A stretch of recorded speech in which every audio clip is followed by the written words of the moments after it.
उत्तर प्रदेश के इतिहास में 15 जून की तारीख स्वर्णिम अक्षरों में दर्ज हो गई है। वर्षों के इंतजार के बाद नोएडा इंटरनेशनल एयरपोर्ट से उड़ानों की शुरुआत हो गई है और इसी के साथ सिविल एविएशन के इतिहास में एक नया अध्याय जुड़ गया है। यह सिर्फ एक नए एयरपोर्ट के शुरू होने की कहानी नहीं, बल्कि उन हजारों किसानों के सपनों की उड़ान भी है जिनकी जमीन पर आज देश का सबसे आधुनिक एयरपोर्ट बनकर तैयार हुआ है। कभी जहां खेतों में गेहूं, बाजरा और सरसों की फसलें हुआ करती थी, आज वहां से हवाई जहाज उड़ान भर रहे हैं और इस बदलाव को सबसे करीब से महसूस कर रहे हैं जेवर और आसपास के गांवों के किसान। यही कारण है कि एयरपोर्ट की पहली उड़ान को खास बनाने के लिए करीब 170 किसानों को इसमें शामिल किया गया है। इनमें 20 महिला किसान भी हैं जिन्होंने पहली बार हवाई यात्रा का अनुभव किया है।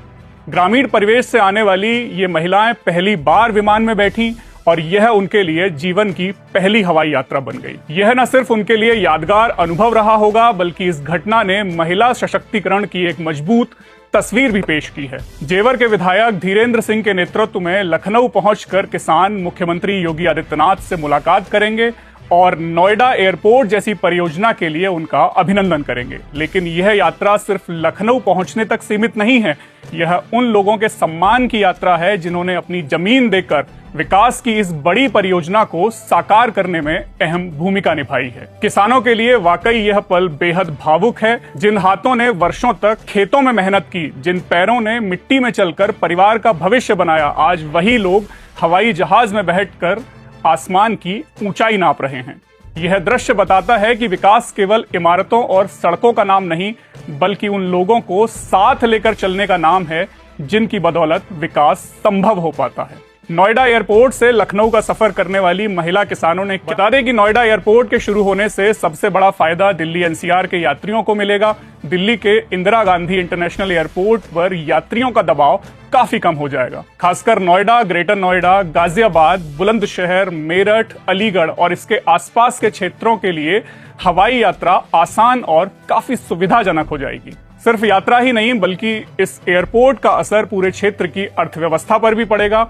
एयरपोर्ट के आसपास तेजी से विकास होगा, नए उद्योग लगेंगे, होटल और लॉजिस्टिक्स सेक्टर को बढ़ावा मिलने के साथ साथ रोजगार के नए अवसर भी पैदा होंगे। बता दें कि वर्तमान में एक रनवे और एक टर्मिनल के साथ नोएडा एयरपोर्ट सालाना 1 करोड़ से ज्यादा यात्रियों का आवागमन संभालने में सक्षम है। भविष्य में इसका विस्तार 7 करोड़ से अधिक यात्रियों की वार्षिक क्षमता को ध्यान में रखते हुए किया जा रहा है। लगभग 13,000 एकड़ में बनने वाला नोएडा एयरपोर्ट देश के प्रमुख एविएशन हब के रूप में स्थापित होगा और दुनिया का चौथा और एशिया का सबसे बड़ा एयरपोर्ट कहलाएगा। आज जब नोएडा एयरपोर्ट से पहली उड़ान आसमान में उड़ी तो सिर्फ एक विमान नहीं उड़ा, वर्षों के सपने और उम्मीदों ने भी यहां से उड़ान भरी, जिसने उत्तर प्रदेश को विकास के नए युग में पहुंचाने का काम किया।